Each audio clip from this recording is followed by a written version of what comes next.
Welcome to another episode of Grief Talk. Everything you want to know about grief and more. I'm your host, Vaughn Solis. As an author, life transformation coach, online instructor, and bereaved mom since 2005, I'll be bringing you great content that is informative, inspiring, and practical. Whether you have suffered a loss or other adversity, stay tuned and tapped in as I cover a variety of topics to help you get where you want to go on your journey to heal and grow. Today's guest is Patti Scallan. Patti has worked in the alternative healthcare field for 20 years and is the former owner of a holistic wellness center for 10 of them. Her passion is to help people pull the pieces of their lives together to experience an abundance of joy, health, and wealth. Patti believes that the body can heal itself if we give it what it needs. Today, working with a high-impact medical breakthrough that works at the body's cellular level, Patti educates people and practitioners on how to live younger and longer, pain-free, and with the desire and ability to fully engage in their life. So welcome to the show, Patti. I have been looking so forward to having you on this podcast. Thank you, Vaughn. I'm excited to be here. Great. So for the audience, I'm going to say right up that when I first met Patti a short while ago, one of the things that drew me to her and we instantly connected was Patti is I like to call her a poster woman for what she is sharing, as I introduced her as an energy worker for 20 years and also into offering a new medical breakthrough that is a form of alternative healing, if you will. But Patti teaches all about vibrant living. And Patti, we're going to get to it right away, and I'm going to let you tell people how old you are if you want to share that, because that's what made me kind of go, what? And you need to come on my show to teach what you're educating people about. So I'm gonna turn it over to you, but I will turn it over to you with the first question being, I know you work with Pillars of Health, and we're going to be diving into a lot more information about your background, the work you do today, who you help, how you help them, the benefits of energy healing, and so on. But if we could just set this up into the Pillars of Health that you work with, which are so critical to keep and maintain our bodies in ultimate health. And as I will get into a little bit, you and I talked just briefly before this about how trauma, pain, financial worries, any kind of stress, any kind of imbalance can severely damage our bodies. And this episode is for people who want vibrant living. Even if you don't have it today, Patti will show you how you can get it and maintain that desire to live that way. So over to you, Patti, Pillars of Health. Well, thank you. It's true. Everything in our life is a choice, not what we experience, but how we react to those. And they highly impact our mental attitude, our physical body, all of those things. It's kind of like connecting those dots. So right out the gate, yes, I am 70 years old. And I know that I don't look it, but here's what's really important. I don't feel it, but I take care of myself. People go, oh, well, you're just lucky. No, I work at it. I've worked at it for years. And it's important what we put in our bodies, not just our food, but even our thoughts. What are we putting in there? And they affect how we live our life and how fully engaged can we be in our life. Yes, I just wrote down here, health is not luck or just genes. So let's dive into what your pillars are. Okay. So when I work with people, although I do have the products, I like to get to the source of why they're experiencing what they're experiencing. So the first thing I talk about is, how do you hydrate? How much water are you drinking in a day? What are your nutrition is like, right? Are you eating processed food? Are you eating a lot of sugar? Are you moving your body? It doesn't have to be heavy duty exercise, but are you moving your body? Yeah. Are you sleeping well? And then the last thing is stress. What are you doing to relieve stress? Because let's face it, we all have it. Yeah. Right? Yeah. Some have more at different times, and I understand that. Believe me, I've come through, quite a few dark souls of the night, but you can get on that other side. You can feel good again, but it is a choice, and we have to take responsibility for our health. Yeah. So when you talk about these, these, we'll call them, well, they are your pillars: your water, nutrition, activity, sleeping, and stress. Most people, I'm going to wager, have one or more of these out of balance. Are people attuned to when they're out of balance, when one of these pillars is not working in their life? Well, some people are more in tune than others. And then if we're in the middle of a life crisis, when we really need to pay even more attention, we don't, because we're down or we're depressed. We don't feel like getting out of bed. And I understand that. But the only person that can change that is you, right? And, I've always had that belief that our bodies were designed to heal itself, but we need to give it what it needs. And so again, it's about taking that responsibility. Like, I'll have people that tell me that they're full of inflammation, so their joints hurt and all of this. And we talk about sugar, and they go, "Well, I'm addicted to sugar. I can't give that up." Well, then that's a choice. So what you're really choosing is sugar or living pain-free. Which is more important to you, right? And I'm not saying they're easy decisions. No. And I'm also not saying that it's an overnight thing, right? Like, in other words, if you have, let's just take nutrition, diet, okay, sugar or carbs. If you're eating it 3 meals a day, let's work on just 2 meals a day. And then, you know what I mean? Like, a little bit at a time, a little bit at a time. If you're not used to exercise, we have to move our bodies for more reasons than one. Yeah. If you're not used to it, just take a walk down the corner and back. Start there. Yeah. Anything is better than nothing. Yeah. And my son coined a little saying years ago when he went through his own trauma: the more you do, the more you do. And it's really true. As you start to move your body a little bit, you realize, what, I do feel a little bit better. And, just taking a walk, it's not just your physical body that you're impacting. You're impacting your mind, to get outside in the fresh air and see the trees and see nature is good for our emotional well-being too. Yeah.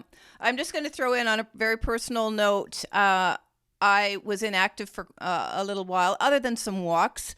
And just due to my schedule being a lot busier and, so on and so forth. And so I made a decision a couple of months ago. Okay, you're going to start with these 3 exercises. I used to be able to do maybe 10. And I said, start with 3 and increase them to just what you can handle, what feels good for your body. And it makes a difference mentally. And I can actually see the benefits I want, to the area of my body that I'm working out. So you can modify what you used to do and love, or even if you've never done anything, just start with something really small. And it's true, the more you do, the more repetitions you add, and so on and so forth. But I know when to stop, and I know personally when to go, you know what, that's enough. You're not trying to be an Olympian here.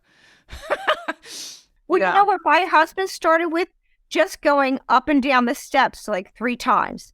And then it was 5 times. Yes. And that's 7. So but here's a really big piece, Vaughn. When we try and justify that, we're too busy or we're too tired or we're all of these things, what I want you to ask yourself is, are you important enough? Yes, but a lot of people don't think they are. Correct. But that's something that, we need to ponder. And I think that when we make even those little steps towards doing something, we feel good because we've done something for ourselves. We as women especially are always doing for everyone else, right? Yeah. Yeah. We're the nurturer, we're the doers, we're the givers, and we kind of put ourselves last. Yes, I fully agree with that.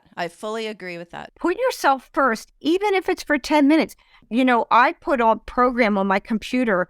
They have 7-minute workouts. So what I do is literally, like, if I'm on a lot of Zoom calls, but I have, a half hour break. I take 7 minutes. I go behind this chair. I put it on and I do it. Who doesn't have 7 minutes? I literally think it's attitude and it's mental conditioning. You need to get yourself to a point where you value yourself enough, whatever it is you're chasing, that you'll invest this, that, and whatever in it. But I'm all about make the start. Just don't not start. Make the start and see where it takes you. Be willing and whatever you're looking for. But I do want to ask you, Patti, I want to ask you two things. First of all, I want to ask if you could just give us a couple of tips on how much water we should drink and what kind of a diet should we be looking at. And then I want to ask you, what are we working towards? So let's start with the water. How much water are you educating people on that they should be consuming a day? Right. So the correct amount is basically half your body weight in ounces.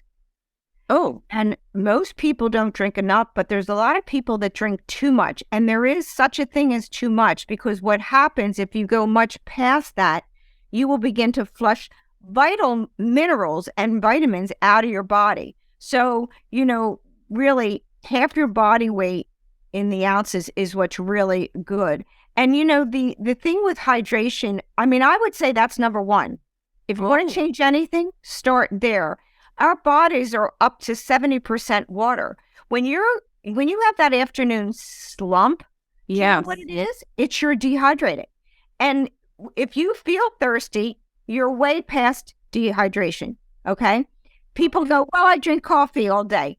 Coffee is dehydrating you. For every cup of coffee, you have to add an extra cup of water.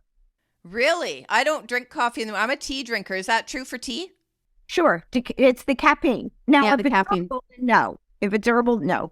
Yeah. But our brain is mainly water and fat, okay?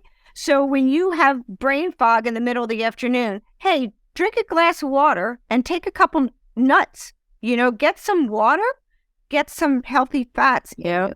Right? That's what the brain is all about. Water's the big one, fats here, and then there's minerals. What we eat matters.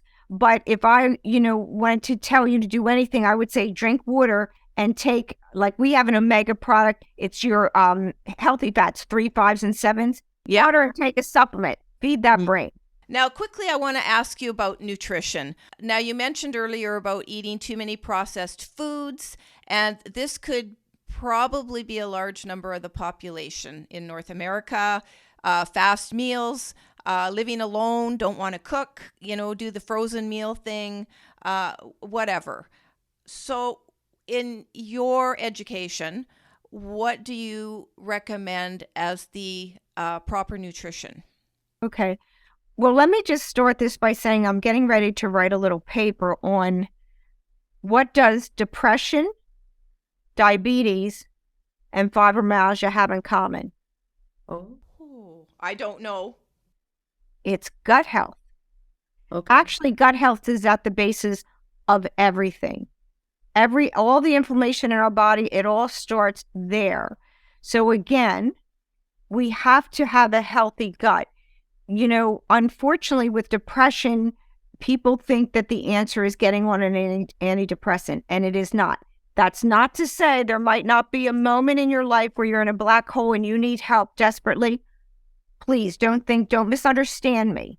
Yeah. But these were never meant to be long-term. Only the pharmaceutical world wants to keep them long-term. Yeah, you're not the first guest I've had to say that. Depression is a gut issue. There's a wonderful book by Dr. Kelly Brogan called A Mind of Your Own. Okay. That if anybody's struggling with depression, she's a psychiatrist that literally handed out pills to all her clients too until she learned this. And then she got all of her clients off of them. Wow. I just want to say, again, on a personal note, I feel so fortunate. I have a very non-interventionist doctor. And this is so important. I'm going to share a little detail here. I went on a disability from my then job for 2 years, had to see a doctor every 2 months. I moved from a former province to BC where I live. And he was so non-interventionist, but the insurance company, because the claim was long and it actually took me to my retirement. But it was a PTSD claim. So they really didn't know what to do with it, in my opinion. I mean, I didn't phone them up and ask them, hey, do you know what to do with my claim? But anyway, towards the end of it, they really wanted me to go on meds. Right. So I went to my doctor and got a letter stating they weren't necessary. And I am so grateful for that. They kept me on the claim, by the way. And then I left my job. But that's my little personal story of that there is also pressure depending on if you're on a disability or you're working with a medical practitioner who, like you're saying about Dr. Kelly Brogan, issue the meds. So it's almost a gold mine if you find a practitioner who doesn't do that, right? Absolutely. And I genuinely believe that, we can heal without medication and without surgery. I believe that. Is there anything else, though, about nutrition? So we're paying attention to the gut. So does it matter what kind of diet we keep other than like low sugar? Should it just be like a super balanced diet? What's the secret? Should be high fiber, your vegetables and things like that give you that high fiber, low sugar, and absolutely low processed food. And again, I understand people are busy. It's convenient. But if you look at the population, I think the recent statistic I heard was 75% of the American people are overweight. Oh, I don't know. Yeah. I don't know. Really? Now that doesn't mean obese. Okay. Okay. Okay. Like I had seen a post on LinkedIn a couple months ago, and it was really interesting because it was an actual picture back in the 50s, a beach scene of people, running and playing on the beach. Everyone was slim. And then they had a current picture of people on the beach. Yeah. Most of the people were overweight. Wow. And here's the problem with that is they may say, well, I feel fine. It's not if it catches up with you. It's when it catches up with you. Mm-hmm. Right? I mean, I had this with my own husband. He became very ill. We didn't know what was wrong at the time. It turned out that it was type 2 diabetes, but it had gone undiagnosed so long that his body, he was in a lot of pain. His sugar level was 250. His A1C was over 9. And guess what? We changed that without any medication. Drastically changed his diet. We got all those simple sugars out. When I say simple, I'm talking about bread. I'm talking about cookies and potato chips, things like that. Does that mean we can never have them again? No, but they should be a treat once in a while. They should. Like when I did my digestive health work with my clients, I said, give me 80-20. Give me 80% of the time, you're talking about lean meats and fish and vegetables, salads, nuts, things like that. Now, I know some people are vegan or vegetarian, then, I'm not. I don't try and talk anybody in or out of meat or chicken or fish, whatever is right for you. But that's what our diet should mainly be. Our diet should be some type of protein, and the rest of the plate should be filled with, vegetables and salads and things like that. Basically trying to stay away from as much white as we can, meaning flour is sugar. Yeah. I'm a vegetarian, as is my husband, for 32 years and raised our son, who's 30, as a vegetarian. We're not vegan, but vegetarian, and I'm pretty sure it has helped us. I'm happy to report I have no issues with disease or anything like that.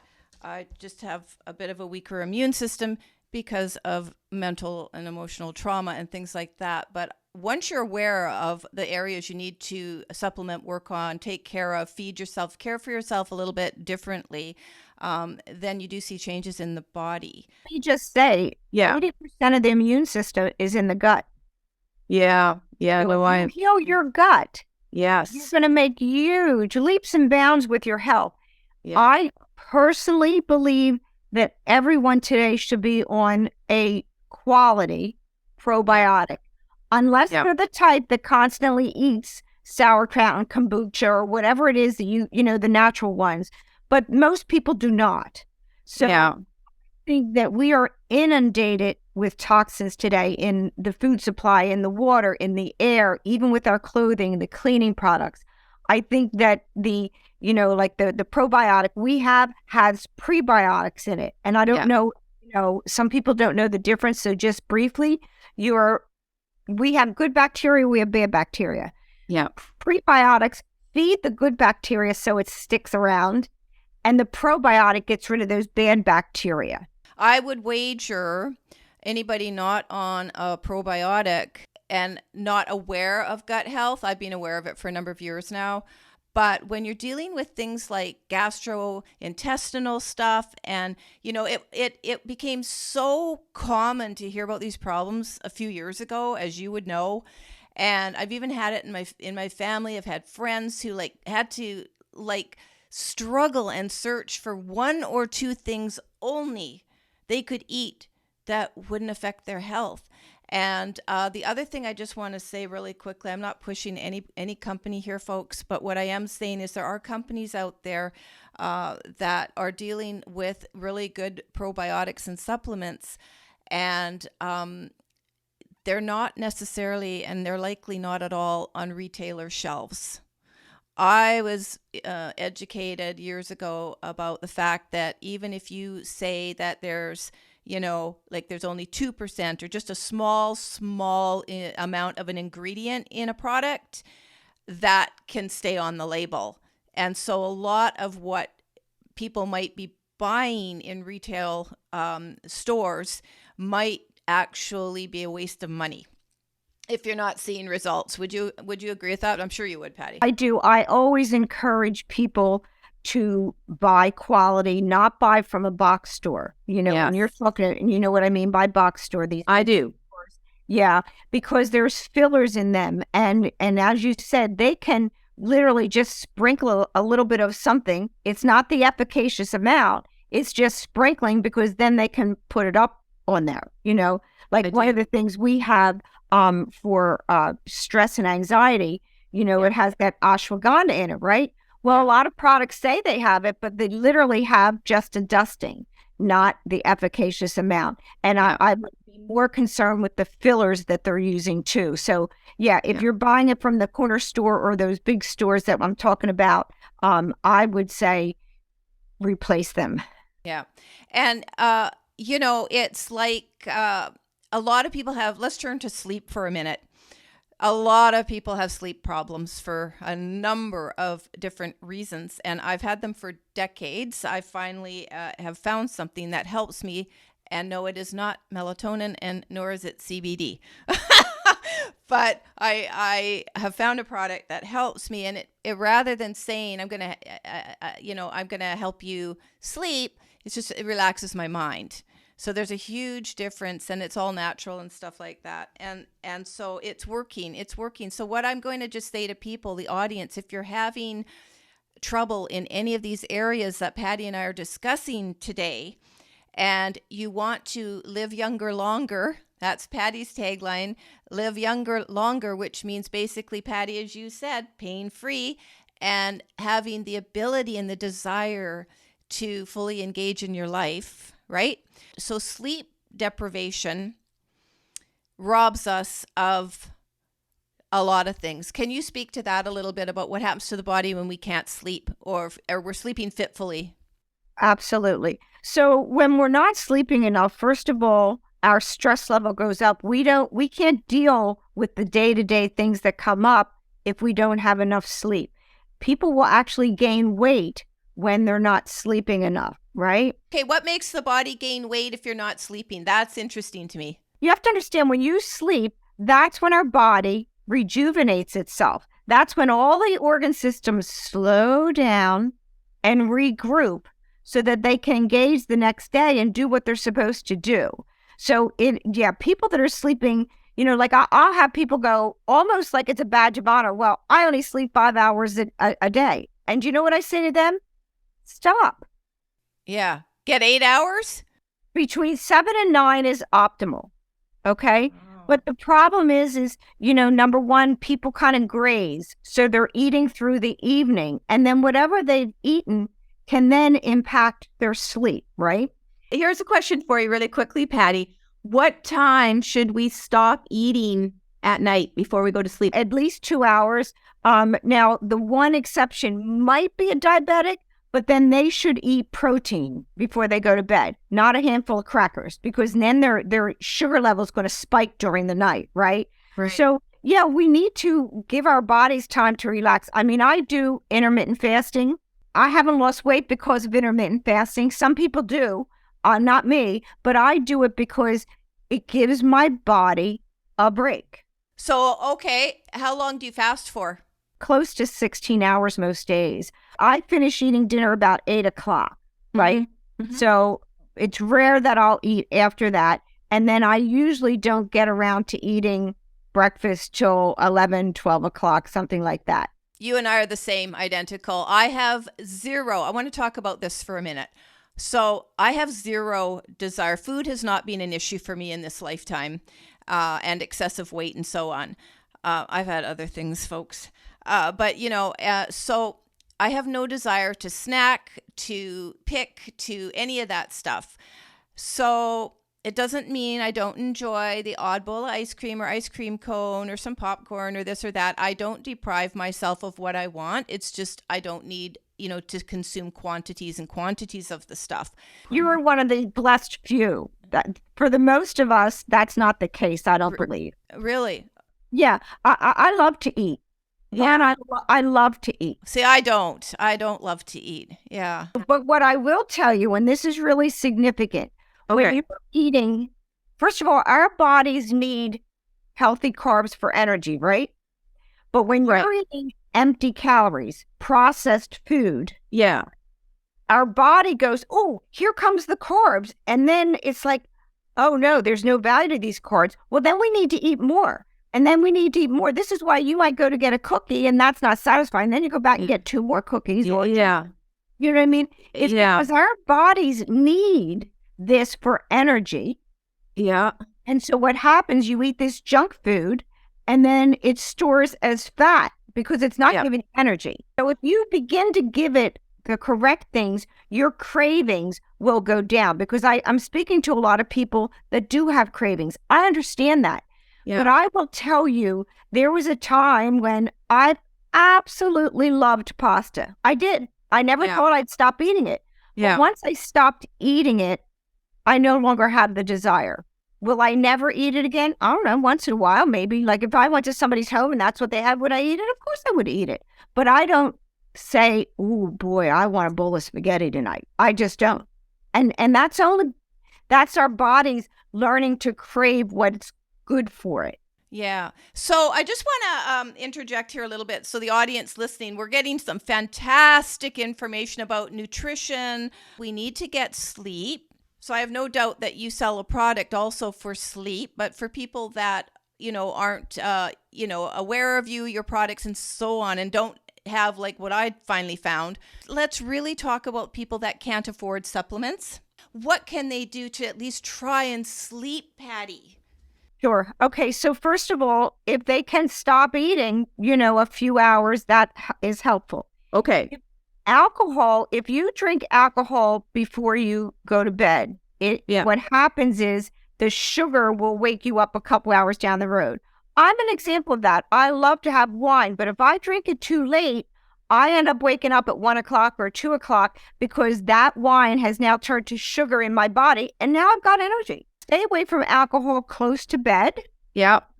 Close your phones and your computers and your iPads. That blue light, that really activates the issues too. So I'm saying, just give yourself a little bit of time. And then if you still need help, when I was going through a crisis in our family life, what I would do is I would get earbuds and I would listen to just a short, like 10-minute meditation as I went to sleep, and then I fell asleep. There are wonderful meditations out there that you can put just Google short meditation for sleep or short meditation for anxiety, but use earbuds because there's something, and the binaural beats, there's something about that being within there. But with all of this, just know, and I had shared this with you, Carolyn Mace was a psychiatrist that I read a lot of her books, impacted my life tremendously. One that changed my life was called Anatomy of the Spirit. And she spells her name Caroline Mace. It's Myss. So she coined a phrase that our biography becomes our biology. I love that. And I want to ask the audience here to just stop and think about that for a second. Our biography becomes our biology. That means our story becomes our life and all of its problems and pain and what we are experiencing in our all-around imbalance, health issues and so on. If someone in your home is bugging the crap out of you, and you want to respond or react to them, more likely in a certain way, you can stop for a second and go, wait a minute, that's not healthy for me. I need to take control of this, and I need to not get myself upset. Look for things that bring you relief. Look for things that bring you comfort. Look for things that bring you relaxation. And even if you're still on the clock working for someone else, like I had to do for many years, and commute and this, that, and the other, work these things into the bits and pieces of your life where you can, and all combined. It's like you said, Patti, it doesn't happen overnight, but it becomes a lifestyle, and then you become this beautifully vibrant person. But just back to something you said there, and I believe it was Buddha that said, the source of all suffering is attachment. Right? Yeah. That's paraphrasing probably. Yeah. When we become attached to our trauma, our victimhood, all of these things, not to say we don't need to go through grieving periods. We absolutely do. We absolutely do. But if we continue to stay attached, then we're not going to live the life. I mean, I'm sure with the trauma you went through, and I can't even begin to know what you went through. But would your daughter want you to just fade away? No. And so that was one motivating factor. And the other thing I want to throw in here is it sometimes for some people, it isn't as simple as just making a choice to look and feel better and have this wonderful, great life. No, we need motivation. And when you need help. Yes. And I have talked to other bereaved parents and well, we're not talking about that today. Quite often surviving children are our motivation, but whatever it is for you, it could be ill health, it could be weight gain, it could be, I don't know, you're stuck in a crappy job and you can't get out of it. It could be financial problems, it could be relationship problems. It's whatever it is. It could be childhood dysfunction that's eating away at you as an adult. Whatever it is, if you can't just drum up the motivation yourself within and be willing, because you need willingness to make a change, sure, but you need something to light a fire under you, even a little one, to get it going, because it can be really, really hard to start. It can be really hard to open that front door and get out and go for that walk and want that fresh air.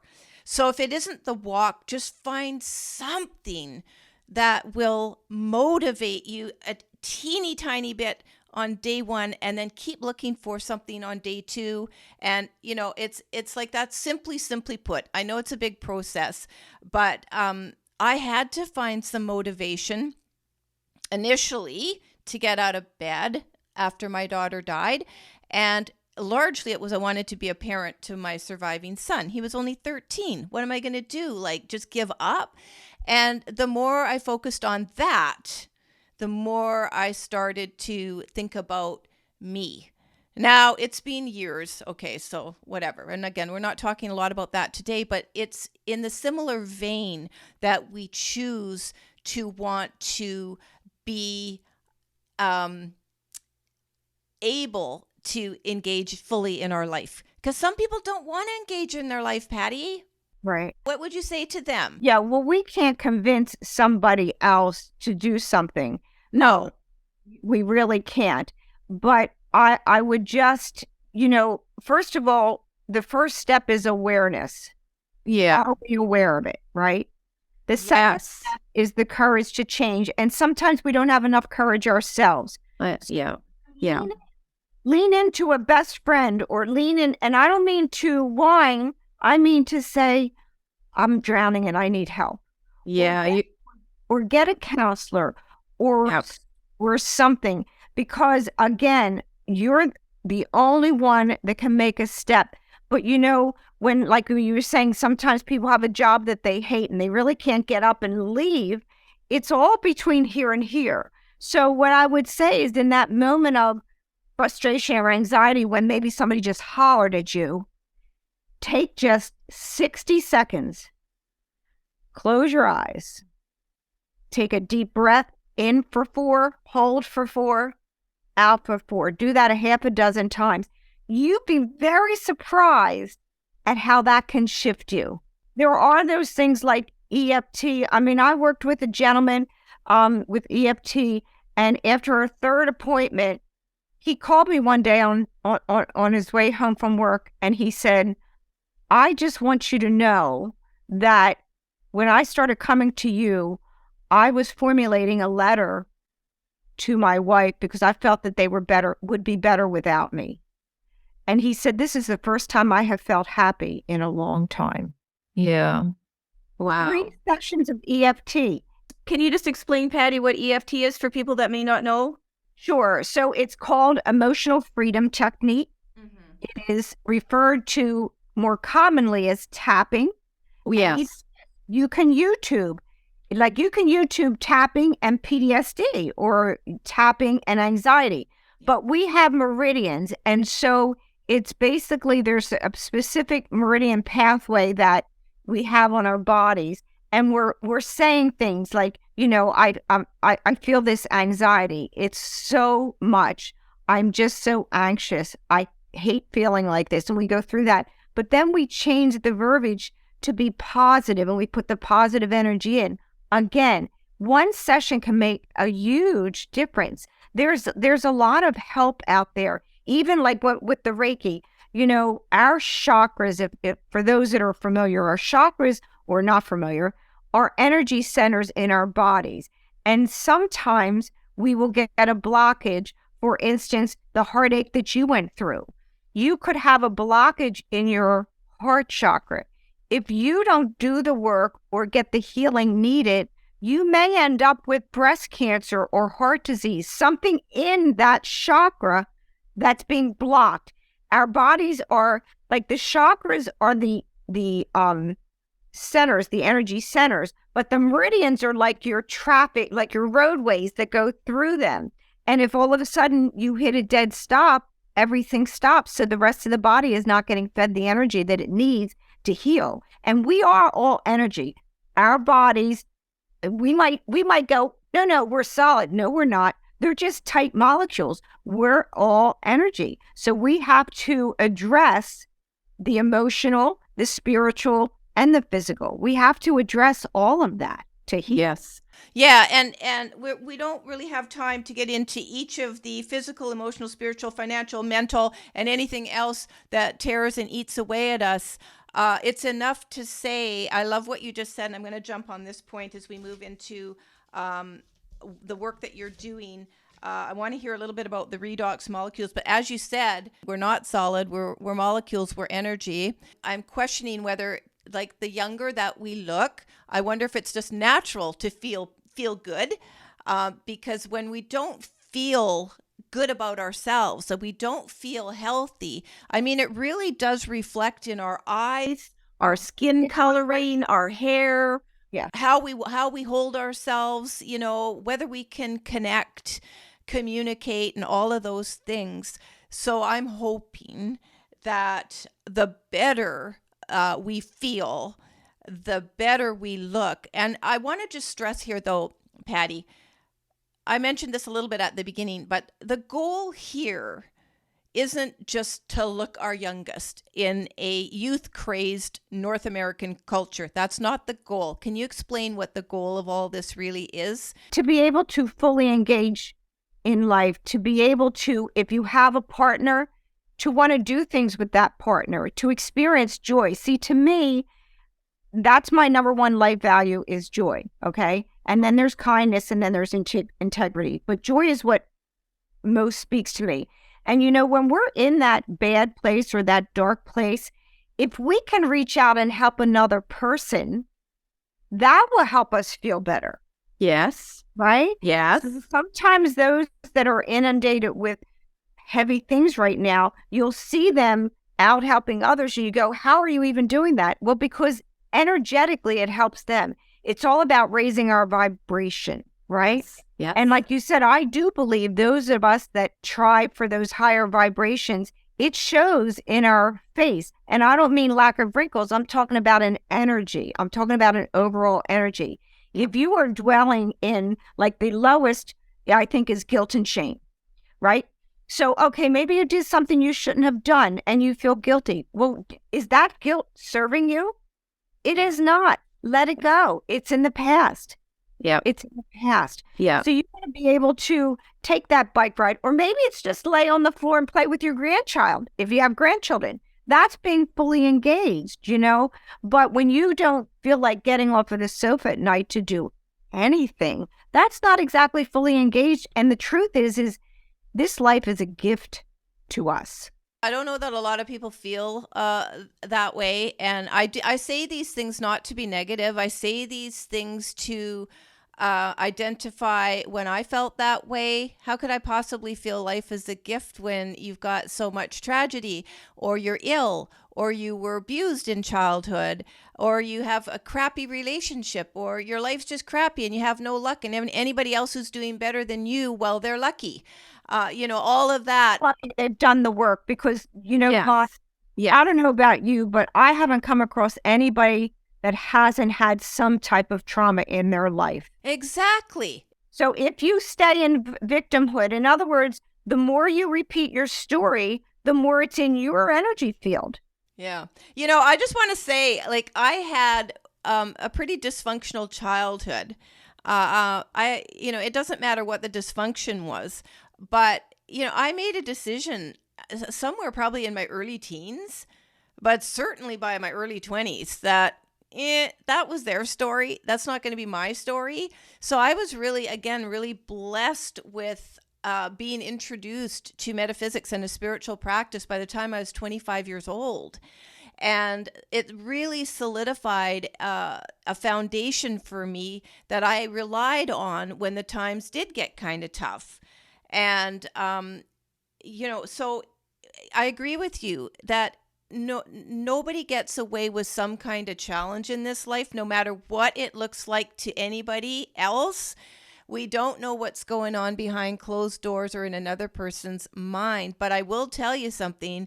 You can instantly spot someone who is happy, joyful, and it radiates. And I have often talked about if you want to feel an instant high, smile at someone. Yes. And I actually practiced that in the first few months of my bereavement. It really took a lot of effort for me to do it, but I made it a practice because I started noticing how miserable the majority of people looked. And if you stop and really look around, now I don't know where you are, Patti, but just look around, go to the grocery store, wherever you are, and just observe people. And I mean, no, we don't. Most of us go around smiling, as we're walking or whatever. But if you say hello, and whether they respond back and say hi back, a lot of people don't, or it's just a cursory whatever. And again, it's your energy. Like, I get a lot of people. I could talk to anybody in a grocery aisle.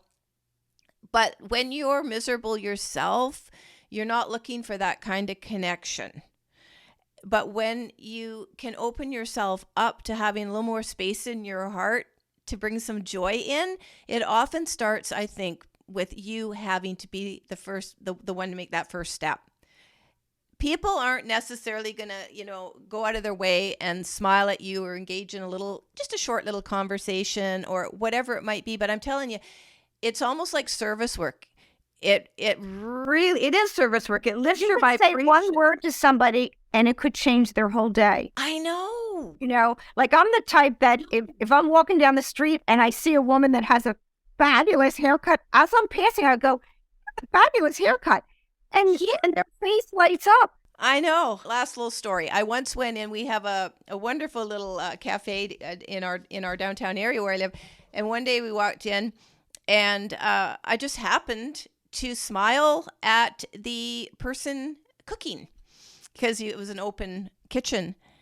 And he stopped and he said, "Oh my God," he said, "no one has smiled at me like that forever." He said, "You have a beautiful smile. Thank you. You made my day." You're welcome.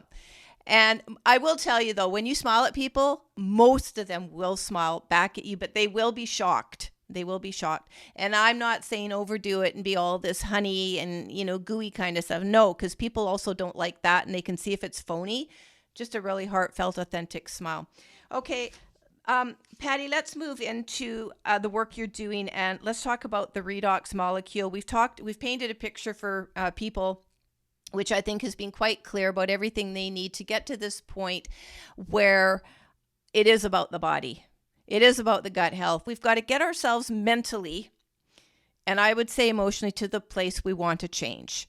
So we're now at a place where we go, you know what? I can fix my body. I don't have to be in this prison. However you're feeling negatively trapped, if you are, by your body. Let's talk about the redox molecule. What is it? And I invite you to talk about ASEA. Just so that people have an awareness, there's some options out there. And even if they don't want this kind of product at all, we're not pushing products, folks, just to understand how the body works. Okay. So when it comes to the redox, our bodies are made up of cells. Yeah. And in those cells are redox molecules, which are vital to life. Redox molecules run all of your organ systems. So if you stop producing redox molecules, you will be dead in minutes. But each decade after puberty, we are producing 10% less, 10% less, 10% less. So by the time we're middle age, you start to see the aging out here, but it's also happening inside. So if you encounter a health challenge, an illness, an injury, things like that, we don't bounce back like we used to. So the product that I have, the ASEA Redox, are redox molecules, which means they're native to the body. Not all natural. Blueberries are natural, but our bodies don't produce them. Yeah. Okay. So these are native to your body. So you are really replenishing cell signaling molecules. And I'll just give a quick analogy because this is what was happening with my husband. That's how I got with this. Is if your house is burning down and on the other side of town there's a fire engine with the hose out of the water, and you call them on your cell phone and you have a bad cell signal, they never got the message, your house burns down. We spent thousands trying to get my husband out of pain and get some energy back. And he was getting a plethora of supplements from a functional medicine practitioner, quality products, but his body wasn't signaling. These redox molecules are cell signaling molecules. It's what turns your body on to heal itself. Can I just ask, was your husband suffering all this from the type 2 diabetes that you mentioned earlier? But we didn't know it. Well, should I ask, is his body kind of like breaking down? Lost most of his muscle mass. He was a big man, 6'4", almost 300 pounds. Now he's looking frail, right?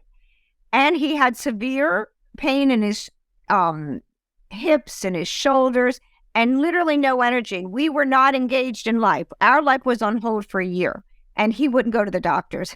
So you're saying that his body went from the mass it was to being very frail and all this because of undiagnosed type 2 diabetes? Sure, because the inflammation took over his body. All your other diseases are inflammation-based, your cancer and your fibromyalgia, your autoimmune and diabetes, all of even Alzheimer's. Alzheimer's is inflammation on the brain. So let's get the inflammation out of your body. And the redox, when you talked about genetics, redox has, we are science-backed, okay? So they tested cardiovascular, hormone, immune, digestive, and inflammation. Mm-hmm. And what they found in all 5 pathways, that the people that took it increased their genetic expression up to 31%. So their body was functioning at a much, much more active way. So when you found this this company that you're now working with, did you just decide, I'm going to take this ASEA alongside my husband to see what it does? Or did you start with him first just to see what the results would be? Well, he started getting results within a week. He did. It took a full 2.5 months to get him totally out of pain, right? But within a week, he started feeling better. And I thought, well, because my interest was two things. Yes, the anti-aging, okay? But it was also, it's preventative. My father died at 44 of cancer. My mother died of cancer. I had it on both sides of the family. And I thought, you know what? I'm getting in front of that baby. So that's huge motivation, because in your mind, with having lost both parents to cancer, were you sort of thinking that could be me? of course. And so now, having said that, I don't just take product. I take care of myself. I hardly ever eat sugar. If I go to somebody's house and they baked a cake and I'm having a piece, you betcha. I'm having Yeah. Yeah, I don't live on sugar. You don't live on sugar. And people, No. do you think people can become addicted to sugar though, Patti? Sugar is more addictive than cocaine. That's a fact. Wow. Fact that you can look that up. And you know what people don't understand is, okay, a can of soda, right? Yeah. 9 teaspoons of sugar. Think about putting 9 teaspoons of sugar in a cup of coffee. Is there a difference between regular, you guys call it soda, we call it pop in Canada, but anyway, I don't drink the stuff. But is there sugar in diet sodas? No, there's something more dangerous than sugar. Okay, so now you have these sugar substitutes, right? Which affect the brain. Okay, and they actually have you crave carbohydrates, because now they're tricking the brain into thinking it's getting sugar and it's not. So now you're going to eat junk to go with that diet soda. Wow. It's like a cascade. It is. And I will tell you, when I went to school for my digestive health work, those doctors trained us that if your client is not willing to give up soda or diet soda, do not even engage them as a client. Wow. Yeah. That was their number one thing, soda and diet soda, regular soda and diet. So what I will say about that is, by whatever means, as we lose the desire to eat certain foods or drink soda, 10 cans all day long or whatever it is, drink coffee, whatever. In my case, I wanted to get rid of wine. I'm like you. If I'm out holidaying, I'll have a glass of wine. But I stopped buying wine about 1.5 years ago because it was a depressant for me. And instead, I started making kombucha. And a girlfriend got me into it, and I resisted it for a few months. And then, she gave me her SCOBY, and I started making it. Not only did it become a really fun, creative venture for me, it is a probiotic. I'm having fun making different flavors, but it got me away from the wine, which I will admit, I was thinking to myself, well, if I give up my glass of red wine at the end of a long, hard day, what am I going to replace it with? Because I really didn't want to drink juice, and I haven't been a huge water drinker until lately.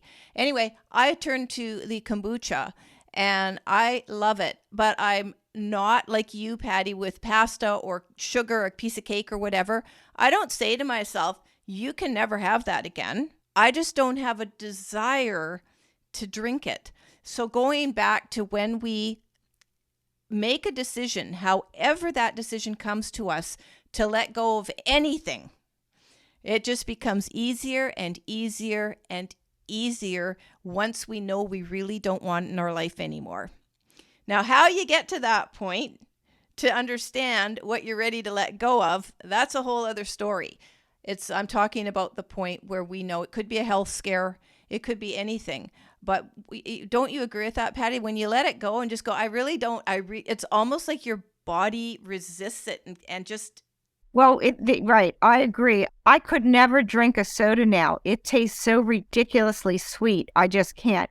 And I say to people that tell me that, they're addicted to sugar, I say to them, give me 1 week. That's all I'm asking you. Give me 1 week without sugar. And you have to understand, sugar's in yogurt, sugar's in ketchup, sugar's everywhere. Yeah. What do you think of Only stevia? one that I think is okay is stevia. Yeah, I use that one. And we make our own bread. I'm not, sounding like Pollyanna here. There were just different things that I needed to let go of, buying store-bought bread and stuff. And you know what? Like, I love bread. Do you think that people turn to a lot of carbs for comfort? Because absolutely. Carbs are, now I'm not talking about vegetable carbs. We don't turn to veggie snacks to comfort us, but bread. So carbs are comforting because they produce dopamine. Yeah, it's like the same thing as having a drug. But I'm telling you, as you put a little bit of time between it, you will crave it less. I promise you that. So when we're talking bad carbs here, just so people can really understand this and myself, we're talking things like what? Bread, cereals, chips, like what are we talking? Well, remember, white. Is there sugar in it? Is there flour in it? Okay. But anything that comes in a package, and I don't mean like a package of fresh spinach. I'm talking about a box or potato chip bags. Most things that come in a package are processed food. I even think all these health bars still have sugar and yeah. I would actually offer that the higher vibration we're at, the more our body will resist things, food, anything that's of a lower vibration, because food is energy too, right? And I will say that with the Redox, it gently detoxes your body on a daily basis. So I feel very good about that also. Yes. Okay. Patti, this has been so interesting. I have learned so much from you. When people contact you, which I'll be putting links to your website in the description, I see that you were offering a quick one-on-one wellness check. So if they contact you, what's the very first thing that you do? Do you have a meeting with them, or sort of see what their situation is? One-on-one, just like this, and just have a conversation. There's no pressure. I'm not a heavy pressure person, but I can help you at least get on track. Even if you're not interested in the products that I sell, I can still help you get on track. Okay, well, that's perfect. And I know you were saying you work with practitioners as well. So any practitioners that may want to become educated about what you're doing and the products you work with, they can contact you as well. This is a medical breakthrough. So the more health practitioners I can get it out to, the more people we can help. And that's my goal. Yeah, exactly. You and I talked a while back, and I would like you to end a little bit telling that quick story about the gentleman. He was a businessman that bought the product from a biotech company. And at the time, it wasn't stabilized. So he had to hire an atomic medical physicist and their team to get it stabilized. But once they did, they had just a small amount of people, 100 people on the product. The pharmaceutical world got wind of it, flew in and offered him generational wealth. But the one caveat is he would have to stop supplying who he's supplying. Yeah. And he said, but I have at least 6 people that will die without this. And the pharmaceutical company said, people die every day. Think of the big picture, meaning the money. Yeah. And said no to the money because he feels that part of his mission statement is being a force for good in the world. Yeah. And so that is his goal. And then my last thing I want to say to people is to take care of yourself, because it's the only place you have to live is your own body. I love that. And I would lastly just say, before I thank you, to people is I hope you want to take care of yourself because you're worth it. Patti, thank you so much for coming on the show. This has been fun. Like I said, I learned so much. Pleasure, Vaughn. It really is. And like you said, it's so much fun to talk to someone who's got that same energy and understanding of how precious our life is and how much we want to take care of it. Absolutely. So thanks again, Patti. I'm sure we'll be in touch. Thank you so much.